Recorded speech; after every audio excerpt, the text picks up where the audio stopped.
तो आज का हमारा टॉपिक रहेगा free and bound charges in a conductor and behaviour of conductor after placing it inside the electric field. इसके बारे में हम धीरे धीरे बात करेंगे। तो सबसे पहले हम आ जाते हैं फ्री एंड बाउंड चार्जेस पर।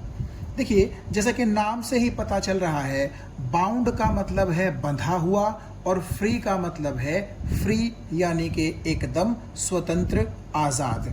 अब इसका क्या मतलब है? ऐसे कौन से चार्जेस होते हैं जिनको आप फ्री या फिर बाउंड बोल सकते हैं? आप देखिए, अगर मैं एक एटम आपको रिप्रेजेंट करके दिखाऊं तो एटम के अंदर ये क्या है? न्यूक्लियस है, जिसके अंदर आपको 3 प्रोटॉन दिखाई दे रहे हैं और न्यूक्लियस के बाहर आप देखिए सर्कुलर ऑर्बिट्स में 3 ही आपको इलेक्ट्रॉन चक्कर काटते हुए मैंने दिखा रखे हैं। ऐसा इसलिए क्योंकि जितने पॉजिटिवली चार्ज्ड प्रोटॉन्स हैं उतने ही नेगेटिवली चार्ज्ड इलेक्ट्रॉन्स हैं और नेट चार्ज एटम पर नॉर्मल कंडीशन में कितना होता है? 0 होता है। अब देखो, अगर मैं यहां पर सपोज कीजिए इस एटम के यहां और यहाँ इलेक्ट्रिक फील्ड एक अप्लाई कर दूं, यानी कि यहाँ पर बहुत सारे पॉजिटिव चार्जेस हों और यहाँ पर बहुत सारे नेगेटिव चार्जेस हों, तो आप ये देखिएगा कि पॉजिटिव चार्ज से लेकर के नेगेटिव चार्ज की तरफ डायरेक्शन किसकी होती है? इलेक्ट्रिक फील्ड की। तो ये वाले पॉजिटिव नेगेटिव मैंने जस्ट इलेक्ट्रिक फील्ड को रिप्रेजेंट करने के लिए बनाए हैं। तो अब एक चीज देखिए, आप बड़े सिंपल शब्दों में देखिए कि ये जो पॉजिटिव चार्जेस हैं ये क्या करेंगे? अंदर जो इलेक्ट्रॉन्स हैं उनको अट्रैक्ट करने की कोशिश करेंगे और ये नेगेटिव चार्जेस उन इलेक्ट्रॉन्स को रिपेल करने की कोशिश करेंगे। तो अल्टीमेटली इन तीनों इलेक्ट्रॉन्स पर आप समझ सकते हैं यूं लेफ्ट साइड में फोर्स लगेगा, यानी कि इलेक्ट्रिक फील्ड की डायरेक्शन के अपोजिट फोर्स लगेगा। इस इलेक्ट्रॉन पर भी इस डायरेक्शन में, इस इलेक्ट्रॉन पर भी इस डायरेक्शन में और इस इलेक्ट्रॉन पर भी इस डायरेक्शन में लगेगा। और समझने के लिए आपको मैंने क्या बताया कि ये नेगेटिव इनको रिपेल कर रहे हैं और ये पॉजिटिव इनको अट्रैक्ट कर रहे हैं। तो अब आप एक चीज देखिए, अगर आपसे पूछा जाए इन तीनों इलेक्ट्रॉन्स में से किस इलेक्ट्रॉन को आप डी अटैच कर सकते हैं बड़े आराम से, तो आप कहेंगे इस इलेक्ट्रॉन को। यदि मैं इसको इलेक्ट्रॉन नंबर 1, इसको इलेक्ट्रॉन नंबर 2 और इसको इलेक्ट्रॉन नंबर 3 बोल दूं, तो आप कहेंगे कि ये जो तीसरा इलेक्ट्रॉन है इसको निकाल पाना एटम से या न्यूक्लियस के अट्रैक्टिव फोर्स से इसको बाहर निकाल पाना सबसे आसान है। क्यों? क्योंकि ये इलेक्ट्रॉन न्यूक्लियस से सबसे दूरी पर प्रेजेंट है, इसीलिए इस इलेक्ट्रॉन के ऊपर न्यूक्लियस का जो अट्रैक्टिव फोर्स होगा वो बड़ा वीक होगा। आप इस चीज को समझते हैं? तो आप देखिएगा कि ये जो तीसरा इलेक्ट्रॉन है आप इसको आउटर मोस्ट ऑर्बिट का इलेक्ट्रॉन भी बोल सकते हैं। बात तो एक ही है। आउटर मोस्ट ऑर्बिट का क्या मतलब है? वो ऑर्बिट जो सबसे बाहर वाली साइड पर है। तो आप समझ गए होंगे कि आउटर मोस्ट ऑर्बिट में जो इलेक्ट्रॉन है, क्योंकि उस पर न्यूक्लियस का अट्रैक्टिव फोर्स बेहद कमजोर होता है, इसीलिए बाकी इलेक्ट्रॉन्स के मुकाबले उस इलेक्ट्रॉन को निकाल फेंकना बाहर सबसे आसान होता है। इसी आउटर मोस्ट ऑर्बिट इलेक्ट्रॉन को बोला जाता है फ्री चार्ज। हालांकि ये पूरी तरह फ्री नहीं है। न्यूक्लियस भले ही कमजोर सही, लेकिन इस इलेक्ट्रॉन पर कुछ तो अट्रैक्टिव फोर्स लगा करके इसको बांध के रखती है। तो बंधा हुआ तो न्यूक्लियस के साथ ये भी है। ऐसा नहीं है कि ये पूरी तरह फ्री है, लेकिन बाकी दोनों इलेक्ट्रॉन्स को देखते हुए आप इसको ऑलमोस्ट क्या मान सकते हैं? फ्री मान सकते हैं। तो इसीलिए फ्री चार्ज जब भी हम बोलते हैं तो हमारा मतलब होता है आउटर मोस्ट ऑर्बिट में, या फिर कह लीजिए कि जो वैलेंस इलेक्ट्रॉन होता है उसको हम फ्री मान सकते हैं, because that electron is very loosely bound to the nucleus and can be easily detached. जबकि ये दोनों जो इलेक्ट्रॉन है, जो कि आपके थोड़ा सा ये मान लीजिए कि आउटर मोस्ट के मुकाबले थोड़ा सा इनर ऑर्बिट्स के इलेक्ट्रॉन है, इनको निकाल पाना बड़ा मुश्किल है, क्योंकि ये दोनों इलेक्ट्रॉन न्यूक्लियस के साथ बड़े अच्छे अट्रैक्टिव फोर्सेस के साथ बाउंड हैं, बंधे हुए हैं। सिमिलरली ये जो तीनों प्रोटॉन हैं न्यूक्लियस के अंदर, ये भी आप समझिए कि न्यूक्लियस से बाहर नहीं निकाले जा सकते, क्योंकि अंदर बड़े ही स्ट्रॉन्ग न्यूक्लियर फोर्स होते हैं। तो ये वाले इनर ऑर्बिट के इलेक्ट्रॉन और ये न्यूक्लियस के अंदर के पॉजिटिव चार्ज, इनको तो आप बोल सकते हैं बाउंड, क्योंकि इनको किसी भी तरीके से डी अटैच कर पाना ऑलमोस्ट इम्पॉसिबल है। और जो ये आउटर मोस्ट ऑर्बिट का इलेक्ट्रॉन है, इसको आप बोल सकते हैं फ्री, क्योंकि इसको डी अटैच करना सबसे आसान रहेगा। तो फ्री और बाउंड चार्जेस के बाद अब हम बढ़ते हैं उस टॉपिक की तरफ जो मैंने आपसे कहा था कि अब हम स्टडी करेंगे कि अगर एक कंडक्टर को इलेक्ट्रिक फील्ड में रख दिया जाए तो वो किस तरह बिहेव करेगा। तो चलिए अब बात करते हैं कि अगर एक कंडक्टर को इलेक्ट्रिक फील्ड के अंदर रख दिया जाए तो वो किस तरह से बिहेव करेगा, उसकी क्या क्या प्रॉपर्टीज होंगी। सबसे पहली प्रॉपर्टी जो है कंडक्टर की, अगर उसको इलेक्ट्रिक फील्ड के अंदर रखा जाए तो वो ये है कि net electric field inside the conductor is zero. यानी कि अगर आप किसी कंडक्टर को एक्सटर्नल इलेक्ट्रिक फील्ड में रख भी देते हैं तो उस कंडक्टर के अंदर नेट इलेक्ट्रिक फील्ड जीरो होगी। अब इस चीज का क्या मतलब है, देखिए मान लीजिए कि ये आपके पास एक कंडक्टर है और इस कंडक्टर के अंदर ये जो दो गोलों के अंदर मैंने प्लस माइनस दिखा रखा है, ये आप मान के चलिए कि दो गोलों का मतलब है मैंने इसके दो एटम दिखा रखे हैं और एटम के अंदर आप जानते हैं पॉजिटिवली चार्ज्ड प्रोटॉन्स और नेगेटिवली चार्ज्ड इलेक्ट्रॉन्स होते हैं।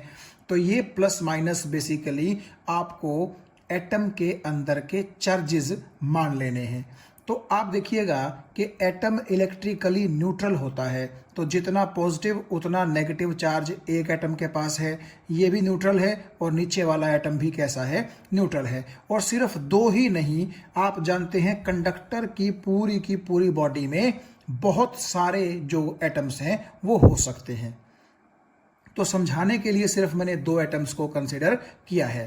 अभी आप ये देखिएगा कि हमारे पास सिर्फ कंडक्टर है और कंडक्टर के अंदर एटम्स हैं, एटम्स के अंदर मैंने उनके चार्जेस दिखा दिए, लेकिन आप देखिएगा कंडक्टर के आसपास कोई इलेक्ट्रिक फील्ड अभी तक हमने अप्लाई नहीं की है डायग्राम नंबर 1 में। डायग्राम नंबर 2 में देखिएगा ये वही कंडक्टर है और इस कंडक्टर के बाहर यहां आपको दो प्लस और यहां आपको दो माइनस जो है दिखाई दे रहे हैं। ये प्लस और माइनस बेसिकली आप ये समझ के चलिए कि मैंने इलेक्ट्रिक फील्ड को अप्लाई करने के लिए बनाए हैं। आप जानते हैं कि इलेक्ट्रिक फील्ड की जो डायरेक्शन होती है वो पॉजिटिव चार्ज से नेगेटिव चार्ज की तरफ होती है। तो सपोज कीजिए किसी भी तरीके से डायग्राम नंबर 2 में कंडक्टर के इस तरफ आपने दो पॉजिटिव चार्जेस डिपॉजिट कर दिए और इस तरफ दो नेगेटिव चार्जेस डिपॉजिट कर दिए।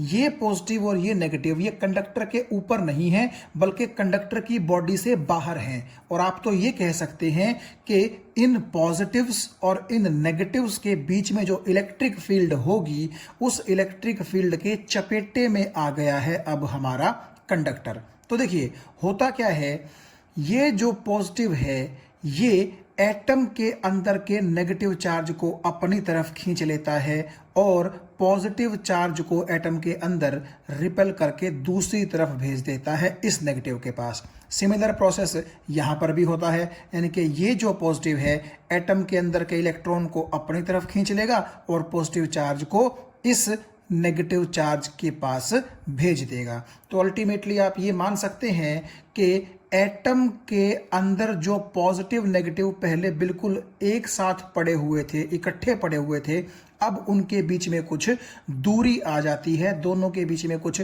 सेपरेशन आ जाती है।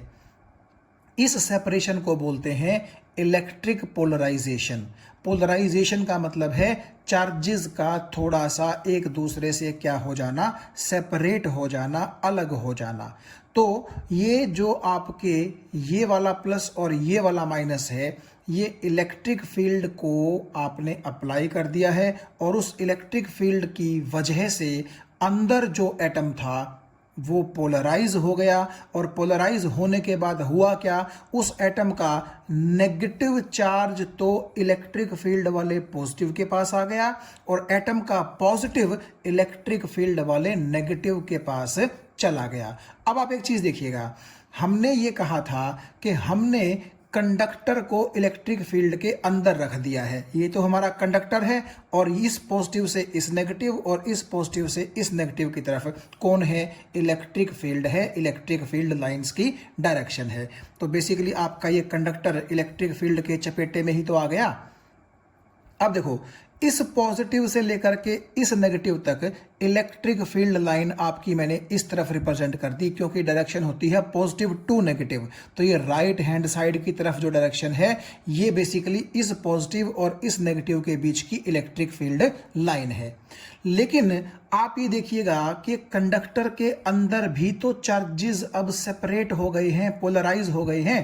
तो इसका मतलब ये है कि अंदर वाले चार्जेस की वजह से भी क्या होगी, कुछ इलेक्ट्रिक फील्ड होगी और उसकी भी डायरेक्शन इस पॉजिटिव से इस नेगेटिव की तरफ होगी।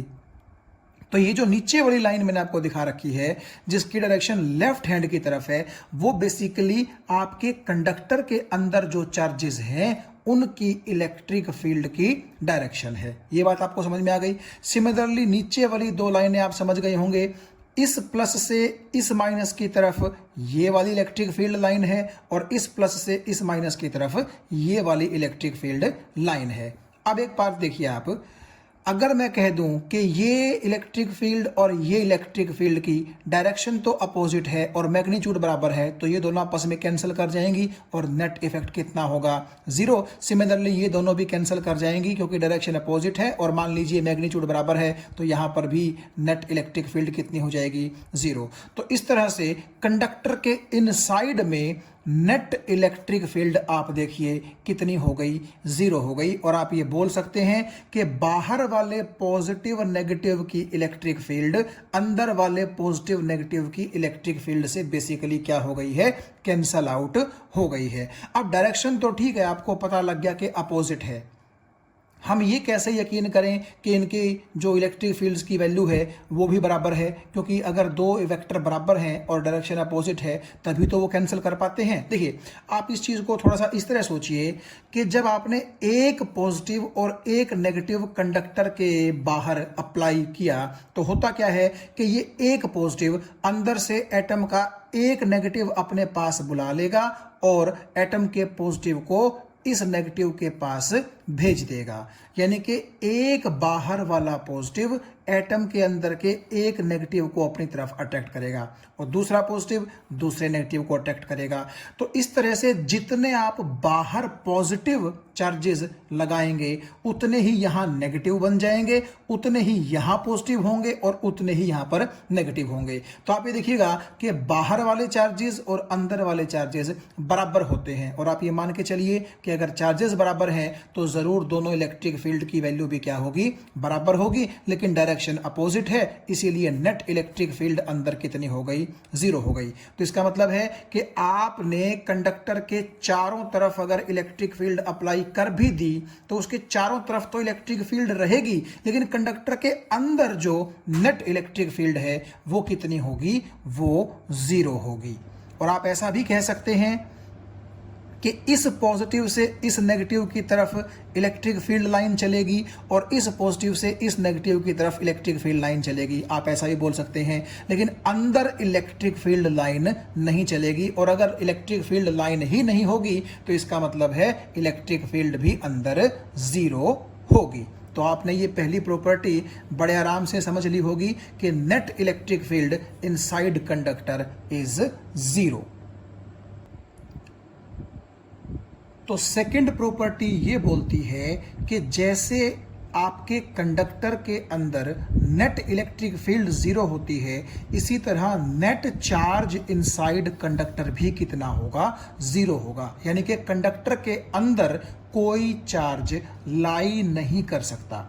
अब इस चीज़ को हम जरा इस तरीके से समझने की कोशिश करते हैं। देखिए, हमें पता है कि इलेक्ट्रिक फ्लक्स जो होता है उसका ये फॉर्मूला होता है, और गोज लॉ के अकॉर्डिंग आप इलेक्ट्रिक फ्लक्स को 1/ε0 टाइम्स चार्ज के बराबर भी पुट कर सकते हैं। अब देखिए, अगर नेट इलेक्ट्रिक फील्ड कंडक्टर के अंदर जीरो होती है तो इसका मतलब इस इलेक्ट्रिक फील्ड की वैल्यू जीरो हो गई, आप ऐसा समझिए।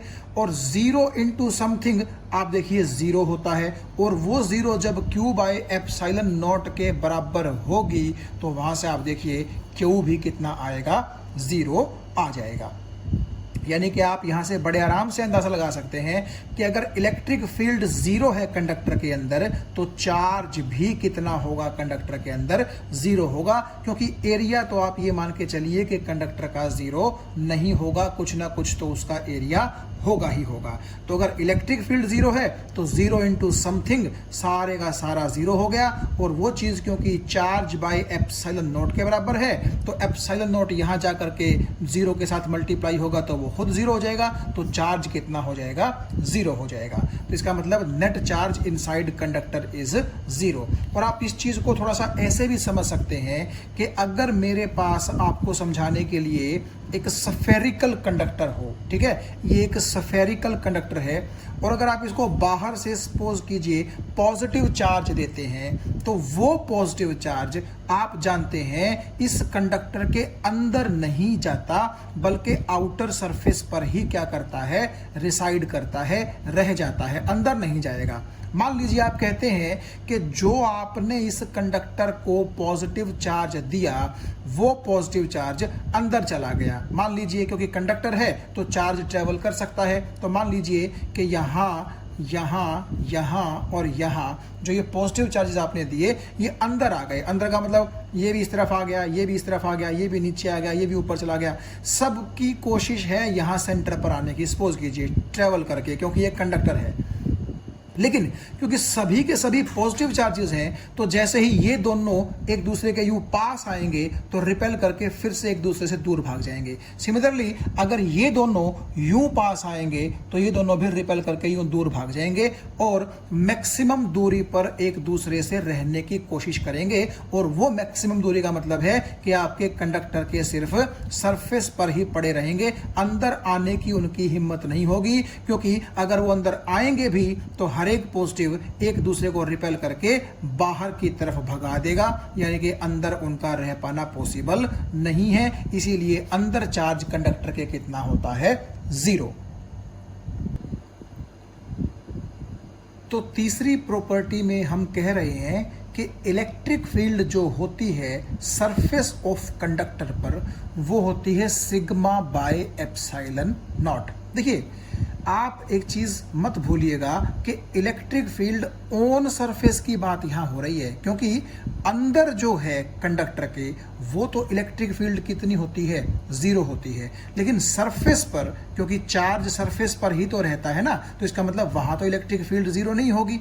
तो सरफेस पर जो इलेक्ट्रिक फील्ड होगी कंडक्टर के उसकी वैल्यू होती है सिग्मा बाय एप्सिलॉन नॉट। और सिग्मा का मतलब है सरफेस चार्ज डेंसिटी, यानी कि कितना चार्ज कितने सरफेस एरिया पर प्रेजेंट है। अगर मैं आपको थोड़ा सा ये चीज़ बिल्कुल सिंपल तरीके से प्रूव करके दिखाऊं तो आप ये मान लीजिए कि मेरे पास एक ये स्फेरिकल कंडक्टर है जिसकी रेडियस r है और इसको मैंने बाहर से प्लस क्यू चार्ज दे दिया है। तो क्योंकि चार्ज अंदर तो जा नहीं सकता तो वो चार्ज सारे का सारा बाहर वाले सरफेस पर यूनिफॉर्मली डिस्ट्रीब्यूट हो जाता है।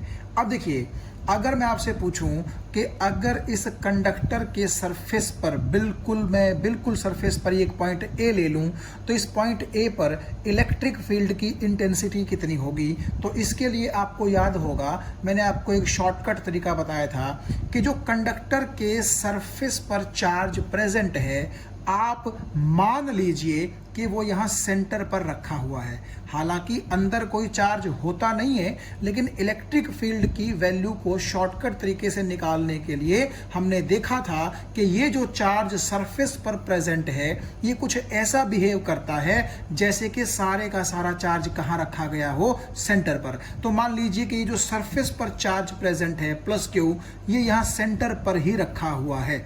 सपोज कर लीजिए तो पॉइंट ए आपके सेंटर से रेडियस के बराबर दूरी पर है, तो क्यू चार्ज की वजह से आर डिस्टेंस पर जो ये पॉइंट ए प्रेजेंट है, यहां पर इलेक्ट्रिक फील्ड इंटेंसिटी का फॉर्मूला आपको पता है 1/4 पाई एप्सिलॉन नॉट। चार्ज का यहां पर आप रखेंगे मैग्नीट्यूड और यहां पर आप रख देंगे स्क्वायर ऑफ डिस्टेंस। तो ये आपके पास फॉर्मूला आ गया 1/4 pi epsilon not q by r square. अब एक चीज देखिएगा आप, मैं इस एप्सिलॉन नॉट को पीछे ले जाता हूं मैथमेटिक्स के फ्रीडम का यूज करते हुए, और Q को और आर स्क्वायर को थोड़ा सा आगे ले आता हूं। तो Q आपका यहां आ गया और आर स्क्वायर 4 पाई के साथ आ गया। तो जरा इस चीज पे आप गौर कीजिए, Q का क्या मतलब है, इस पूरे के पूरे स्फेरिकल कंडक्टर को दिया गया चार्ज, और ये 4 पाई आर स्क्वायर आप जानते हैं ये क्या होता है, ये होता है आपके स्फेरिकल ऑब्जेक्ट का सरफेस एरिया। तो आप एक चीज बताइए, Q का मतलब चार्ज है और 4 पाई आर स्क्वायर इसका क्या है, सरफेस एरिया। तो ये Q by 4 pi r square आपको नहीं लगता कि सिग्मा ही है, क्योंकि Q की जगह Q आ गया और ये 4 पाई आर स्क्वायर आपका क्या है, एरिया। तो कितना चार्ज पर यूनिट एरिया है, तो यही तो आपकी क्या है, सरफेस चार्ज डेंसिटी। तो इसकी जगह मैंने रख दिया सिग्मा और नीचे एप्सिलॉन नॉट है ही। तो आप ये देख सकते हैं कि कंडक्टर के सरफेस पर जो इलेक्ट्रिक फील्ड इंटेंसिटी की वैल्यू आ गई वो आ गई सिग्मा बाय एप्सिलॉन नॉट। तो इसका मतलब ये है कि कंडक्टर के अंदर जिस तरह इलेक्ट्रिक फील्ड जीरो होती है, तो कंडक्टर के बिल्कुल सरफेस पर कहीं भी आप ले लीजिए, वहां पर इलेक्ट्रिक फील्ड इंटेंसिटी की वैल्यू कितनी होगी, सिग्मा बाय एप्सिलॉन नॉट। तो चलिए अब बात करते हैं चौथी प्रॉपर्टी की, जिसमें मैंने कहा है कि electric field on surface of conductor is perpendicular to that surface. इसका क्या मतलब है, अगर मैं फिर से वही स्फेरिकल कंडक्टर आपको बना करके दिखाऊं जो जस्ट हमने पिछली प्रॉपर्टी में देखा था, तो आप ये मान लीजिए कि इसके सरफेस पर हर जगह पॉजिटिव चार्ज डिस्ट्रीब्यूटेड है, कुछ इस तरीके से, यहाँ पर भी पॉजिटिव, यहाँ पर भी पॉजिटिव, यहाँ पर भी पॉजिटिव और यहाँ पर भी पॉजिटिव। वैसे तो पूरे सरफेस पर ही पॉजिटिव चार्ज है, लेकिन समझने के लिए मैंने जस्ट ये 4 पॉइंट्स पर आपको चार्ज दिखा दिया। तो अब देखिए, इस पॉजिटिव चार्ज से जो इलेक्ट्रिक फील्ड लाइन बाहर की तरफ निकलेगी वो कुछ यूं निकलेगी कि यहाँ पर वो सरफेस के कैसी होगी, परपेंडिकुलर होगी। सिमिलरली बाकी के जो आपको पॉजिटिव चार्जेस दिखाई दे रहे हैं, वहां से भी इलेक्ट्रिक फील्ड कुछ इस तरह से बाहर निकलेगी कि वो सरफेस के परपेंडिकुलर होगी। यानी कि अगर इस पॉजिटिव चार्ज की बात की जाए तो यूं परपेंडिकुलरली नीचे की तरफ निकलेगी इलेक्ट्रिक फील्ड लाइन। यानी कि अगर इस पॉइंट पर एक ये सरफेस टेंजेंशियल रूप में ड्रॉ किया जाए, तो आप ये देखिएगा कि इस टेंजेंशियल सरफेस के ये इलेक्ट्रिक फील्ड इंटेंसिटी की डायरेक्शन कहाँ है, बिल्कुल परपेंडिकुलर है। तो यही बात मैंने आपको बोली है। ऐसा होता क्यों है, देखिए, अगर मैं ये कहूँ आपसे कि ये वही कंडक्टर है और मान लीजिए मैं इस पॉइंट की बात कर लेता हूं और इस पॉइंट पर एक पॉजिटिव चार्ज है और इस पॉइंट पर मैंने ये एक टेंजेंशियल सरफेस कुछ इस तरीके से ड्रॉ कर लिया, तो मैंने आपको बोला तो ये है कि इस सरफेस के यूं ऊपर की तरफ परपेंडिकुलरली निकलेगी कौन, इलेक्ट्रिक फील्ड। लेकिन सपोज कीजिए कि वो परपेंडिकुलरली ना निकल करके कुछ इस डायरेक्शन में निकल गई और मान लीजिए उसकी वैल्यू है E। आपको ये बात समझ में आ गई, ठीक है। तो मैंने मान लिया कि जो इलेक्ट्रिक फील्ड है वो सरफेस के परपेंडिकुलर ना होकर के कुछ इस डायरेक्शन में निकल गई। मान लीजिए उसने इस सरफेस के साथ ये थीटा एंगल बना लिया, तो आप जानते हैं इस इलेक्ट्रिक फील्ड का इस डायरेक्शन में कंपोनेंट कितना आ जाएगा, E कोस थीटा, और यूं ऊपर की तरफ जो परपेंडिकुलर डायरेक्शन है वहां पर कंपोनेंट कितना आ जाएगा, E साइन थीटा। ये आप जानते हैं। अब एक चीज देखिएगा, आप ये जानते हैं कि इलेक्ट्रिक फील्ड के ये दोनों कंपोनेंट्स हैं, तो ये खुद भी क्या होंगे, इलेक्ट्रिक फील्ड ही तो होंगे। और क्योंकि हम जानते हैं, समझने के लिए हम ऐसा बोल सकते हैं कि इलेक्ट्रिक फील्ड की डायरेक्शन एक पॉजिटिव चार्ज से लेकर के एक नेगेटिव चार्ज की तरफ होती है, तो क्योंकि ई कोस थीटा की डायरेक्शन इस तरफ है, तो हमें कुछ ऐसी सेंस आ रही है जैसे कि यहाँ कोई पॉजिटिव चार्ज हो और यहाँ पर कोई नेगेटिव चार्ज हो, क्योंकि पॉजिटिव से लेकर के नेगेटिव इस तरफ आपकी ई कोस थीटा की डायरेक्शन नजर आ रही है। अब देखो, ये जो ई कोस थीटा है, इस पॉइंट पर रखे हुए इस पॉजिटिव चार्ज पर आपको नहीं लगता कि फोर्स लगाएगी? भाई देखो ना, ये पॉजिटिव इस पॉजिटिव को रिपेल करेगा राइट हैंड की तरफ, और ये नेगेटिव इस पॉजिटिव को राइट हैंड की तरफ क्या करेगा, अट्रैक्ट। तो कुल मिलाकर के इस पॉजिटिव और इस नेगेटिव के बीच में जो ये ई कोस थीटा इलेक्ट्रिक फील्ड है, इस पॉजिटिव पर इस तरफ राइट हैंड साइड पर क्या करेगी,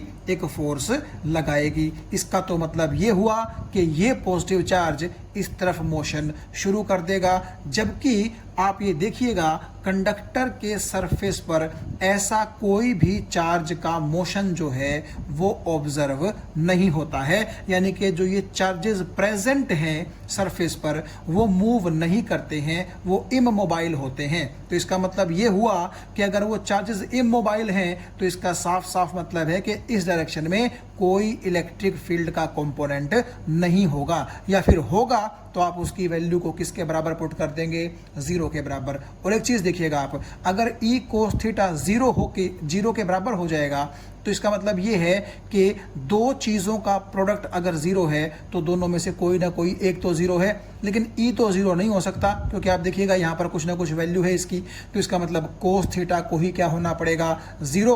और आप देखिएगा कि अगर कोस थीटा जीरो होगा तो थीटा को कितना होना पड़ेगा, 90, क्योंकि कोस 90 ही जीरो होता है। इसका मतलब है ये थीटा 90 है, इसका मतलब ये इलेक्ट्रिक फील्ड इस सरफेस से 90 डिग्री एंगल पर बिल्कुल परपेंडिकुलर होगी। तो चलिए अब बात करते हैं पांचवी प्रॉपर्टी की, जो बड़ी इंटरेस्टिंग है। हमने पहले पढ़ा था कि कंडक्टर के अंदर आप कोई भी पॉइंट ले लें, वहां पर इलेक्ट्रिक फील्ड की वैल्यू जीरो होती है, लेकिन अगर आपसे कोई पूछे कि अंदर वाले पॉइंट्स पर पोटेंशियल की वैल्यू कितनी होगी, तो क्या वो भी जीरो होगी? इसी के बारे में पांचवी प्रॉपर्टी हमें बताती है। और पांचवी प्रॉपर्टी, जैसा कि आप पढ़ सकते हैं, हमें बताती है कि कंडक्टर के इनसाइड में, कंडक्टर के अंदर आप कहीं भी पॉइंट ले लीजिए, आप यहां ले लीजिए, यहां ले लीजिए, यहां ले लीजिए, कहीं भी आप कंडक्टर के अंदर पॉइंट ले लीजिए, तो उस पॉइंट पर जो पोटेंशियल होगा वो नॉन जीरो होगा, यानी जीरो नहीं होगा, पहली बात। और दूसरी बात, हर एक पॉइंट पर पोटेंशियल की वैल्यू सेम होगी, और वो उतनी ही होगी जितनी की सरफेस के पॉइंट पर पोटेंशियल की वैल्यू है। यानी कि अगर मैं आपको थोड़ा सा समझाने की कोशिश करूं तो आप ये देखिए, मेरे पास ये फिर से एक स्फेरिकल कंडक्टर है, और मान लीजिए कि इसके सरफेस पर ये एक पॉइंट है ए, और यहाँ पर पोटेंशियल समझने के लिए बोल लीजिए कितना है, 8 वोल्ट है। तो सरफेस के ऊपर जो पॉइंट है, अगर वहां का पोटेंशियल 8 वोल्ट है, तो अंदर कोई भी आप पॉइंट ले लीजिए, हर एक पॉइंट पर पोटेंशियल कितना होगा, 8 वोल्ट ही होगा। तो यहां से आपको दो बातें समझ में आ गई होंगी। क्या? पहली चीज तो ये कि कंडक्टर के अंदर भले ही इलेक्ट्रिक फील्ड जीरो हो, लेकिन पोटेंशियल जीरो नहीं होता, और हर एक पॉइंट पर पोटेंशियल सेम होता है, और उतना ही होता है जितना के कंडक्टर के सरफेस पर पोटेंशियल होता है। इन लाइनों में मैंने यही बात लिखी है। तो अब इसको समझने की कोशिश करते हैं कि ऐसा क्यों है। तो इस चीज को समझने के लिए आप इस डायग्राम पे ध्यान दें। ये वही कंडक्टर है जो मैंने आपको अभी दिखाया था पांचवी प्रॉपर्टी के ड्यूरिंग ही। मैंने इस पर हर एक जगह यूनिफॉर्मली सरफेस पर क्या किया है, पॉजिटिव चार्ज डिस्ट्रीब्यूट कर दिया है। और ये वही पॉइंट ए है जिसका पोटेंशियल मैंने कहा था समझने के लिए आप 8 वोल्ट्स मान लीजिए। तो 8 वोल्ट पोटेंशियल है। तो पोटेंशियल की डेफिनेशन का आपको जो है ध्यान होगा ही, हम पहले पढ़ चुके हैं। तो पोटेंशियल की डेफिनेशन होती है कितना वर्क कितने चार्ज को लाने के लिए आपको करना पड़ता है। तो अब यहाँ पर आप देखिएगा 8 वोल्ट का मतलब है कि अगर आप 1 कूलम्ब का चार्ज इन्फिनिटी से लेकर के पॉइंट ए तक ले जाएं तो आपको 8 जूल का काम करना पड़ेगा। इसका मतलब समझिए क्या है। देखिए, आपने इस स्फेरिकल कंडक्टर को पॉजिटिवली चार्ज कर दिया है, तो इसका मतलब है कि इसके चारों तरफ पॉजिटिव इलेक्ट्रिक फील्ड है। और आप देखो, ये वाला जो 1 कूलम्ब चार्ज है ये खुद पॉजिटिव है, जो कि शुरू में बहुत दूर है, आप ये समझिए, हमारे कंडक्टर से। तो इसलिए मैंने लिखा है एट इन्फिनिटी। लेकिन अगर आप एक पॉजिटिव चार्ज को इस पॉजिटिवली चार्ज्ड स्फेरिकल कंडक्टर के पास लेकर के आएंगे तो आप देखिएगा दोनों पॉजिटिव चार्जेस में क्या होगा, रिपल्शन होगा। यानी कि ये पॉजिटिव चार्ज इस पॉजिटिव चार्ज को यूं बाहर की तरफ रिपेल करने की कोशिश करेगा। लेकिन आप क्या चाहते हैं, आप चाहते हैं कि इन्फिनिटी से इस पॉजिटिव 1 कूलम्ब चार्ज को धीरे धीरे धीरे धीरे धीरे धीरे कहाँ रख दिया जाए, पॉइंट ए पर रख दिया जाए। तो जैसे ही आप इस पॉजिटिव चार्ज को लेकर के पास आएंगे इस कंडक्टर के, तो पॉजिटिव चार्ज आपके ऊपर एक फोर्स लगाएगा, यानी कि आपके यहाँ आने का अपोज करेगा, और अपोज करेगा तो आपको एनर्जी खर्च करनी पड़ेगी उसके विरुद्ध, उसको उसके साथ लड़ने में, और आपको उसी एनर्जी की खर्च करने के चक्कर में क्या करना पड़ेगा, वर्क करना पड़ेगा। तो मान लीजिए आपको ये +1 कूलम्ब का चार्ज इन्फिनिटी से लेकर के आना है और ए तक लेकर के आना है, और इस प्रोसेस में आपको इस 1 कूलम्ब चार्ज के लिए 8 जूल का वर्क करना पड़ गया। वर्क का मतलब तो अब आप समझ गए होंगे कि आपको मशक्कत करनी पड़ेगी इस तरफ आने के लिए। क्यों? ये पॉजिटिव आपको बाहर धकेलना चाहता है। तो अगर आप चाहते हैं कि इन रिपल्सिव फोर्सेस के अगेंस्ट भी आप आराम से चलते रहें और ए पर पहुंच जाएं, तो आपको वर्क करना पड़ेगा। तो आपको ये चीज समझ में आ गई होगी कि वर्क क्यों करना पड़ेगा। और क्योंकि पॉइंट ए का पोटेंशियल मैंने समझने के लिए 8 वोल्ट मान रखा था, तो आप समझ गए होंगे कि इस 1 कूलम्ब चार्ज के लिए आपको 8 जूल का काम करना पड़ेगा। तो चलिए, आप इन्फिनिटी से ए तक पहुंच गए, ठीक है। तो आपने 1 कूलम्ब चार्ज के लिए 8 जूल का काम किया, तो इसका मतलब यहां का पोटेंशियल कितना हो गया, 8 वोल्ट हो गया, 8 वोल्ट्स हो गया। अब आपसे कोई पूछे कि कंडक्टर के अंदर एक पॉइंट है, यहां मान लीजिए इस पॉइंट को मैं बी का नाम देता हूं, और अब आपको क्या करना है, इसी 1 कूलम्ब चार्ज को इन्फिनिटी से सीधा बी तक लेकर के आना है। तो क्या अब आपको काम करना पड़ेगा? देखिए, आप ऐसा सोचिए कि इन्फिनिटी से लेकर के बी तक अगर आपको आना है तो बेसिकली इन्फिनिटी से ए और फिर ए से बी आना है, आप इस तरह सोच सकते हैं। तो क्योंकि जब आप इन्फिनिटी से चलने लगेंगे तो नेचुरली आप इस पॉजिटिव चार्ज की तरफ आ रहे हैं, तो नेचुरली आपको सरफेस तक आने के लिए तो काम करना पड़ेगा। और नेचुरली आप समझ गए होंगे कि क्योंकि आपको यहां तक आने के लिए 8 जूल काम करना पड़ा था, इसका मतलब यहां का पोटेंशियल कितना था, 8 वोल्ट था। लेकिन जब आप ए से बी अंदर जाना चाहेंगे तो वहां पर तो आपको कोई वर्क नहीं करना पड़ेगा, 0 वर्क करना पड़ेगा। क्यों? क्योंकि कंडक्टर के अंदर जैसे ही आप एंट्री लेंगे तो ना तो अंदर कोई चार्ज है और ना ही अंदर कोई इलेक्ट्रिक फील्ड है, तो आपका अपोज अंदर तो होगा ही नहीं। इसका मतलब ए से लेकर के बी तक आपको कोई वर्क करना नहीं पड़ेगा। लेकिन आप एक चीज सोचिए ना, आप इन्फिनिटी से बी तक आए हैं तो नेचुरली इन्फिनिटी से ए तक तो आपको वही 8 जूल का काम करना पड़ेगा कि नहीं करना पड़ेगा। तो अब हम क्या बोल सकते हैं कि इन्फिनिटी से लेकर के बी तक जब आप आते हैं तो आपको टोटल कितना काम करना पड़ेगा, इन्फिनिटी से ए तक करना पड़ेगा आपको कितना, 8 जूल का, और ए से लेकर के बी तक कितना करना पड़ेगा, 0।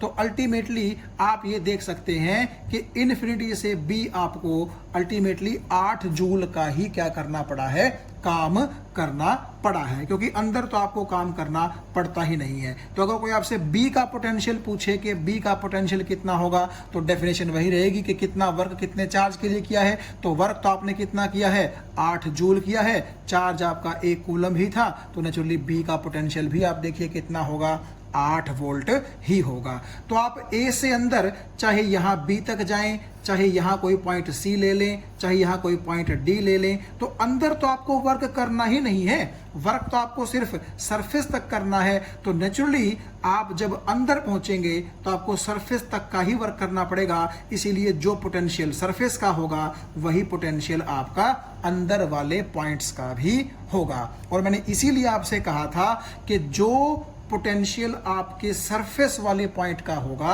वही पोटेंशियल अंदर वाले हर एक पॉइंट का होगा। और वो पॉइंट चाहे आप कहीं भी ले लीजिए अंदर, हर जगह पोटेंशियल कैसा होगा, सरफेस वाले पोटेंशियल के बराबर होगा। तो मुझे उम्मीद है ये चीज आपको समझ में आ गई होगी।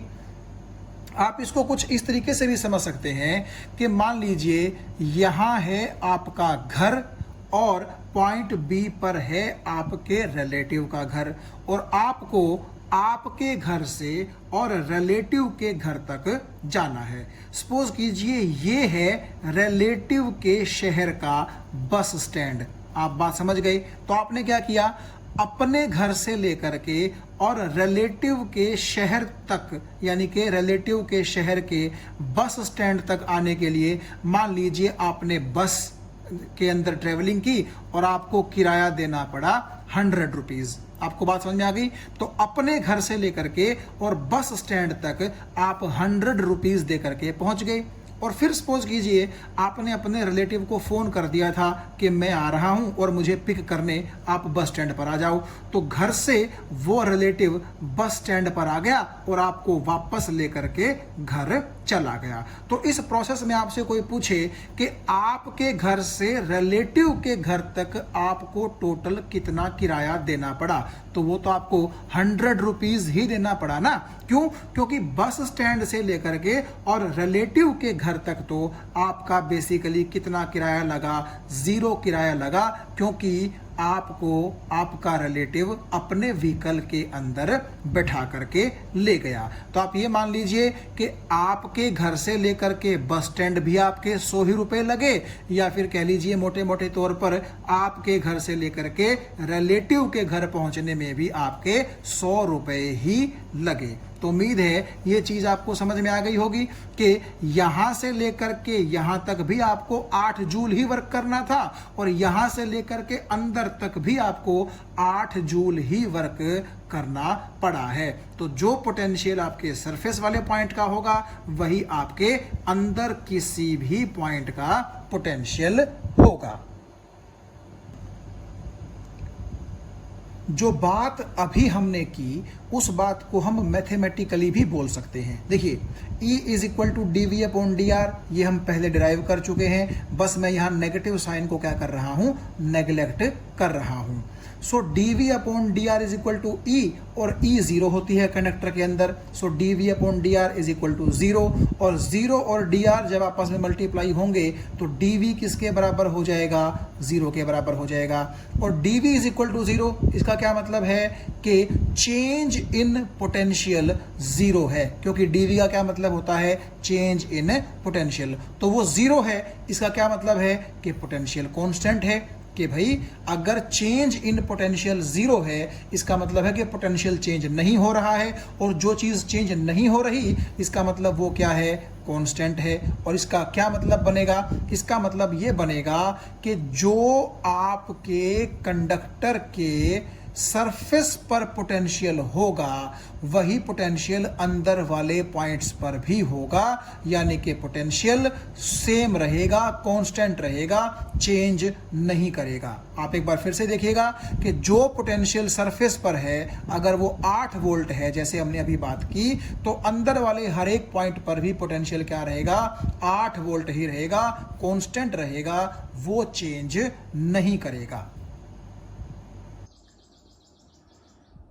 तो चीज़ों को आराम से याद रखने के लिए आप इस डायग्राम को एक बार जो है रिमेंबर कर सकते हैं कि अगर ये एक स्फेरिकल कंडक्टर है मेरे पास, जिसको मैंने बाहर से कुछ चार्ज दिया था और वो चार्ज इसके पूरे आउटर सरफेस एरिया पर यूनिफॉर्मली डिस्ट्रीब्यूट हो गया, तो एक बार अगर हम फिर से याद करें चीज़ों को, तो अंदर इलेक्ट्रिक फील्ड जीरो होगी, अंदर चार्ज जीरो होगा, इलेक्ट्रिक फ्लक्स जीरो होगा, लेकिन अंदर पोटेंशियल जीरो नहीं होगा, बल्कि कांस्टेंट होगा हर पॉइंट पर, और उतना ही होगा जितना कि आपके कंडक्टर के सरफेस पर जो पॉइंट है वहां पर जो पोटेंशियल होगा अंदर भी उतना ही होगा। ये बात आपको समझ में आ गई होगी।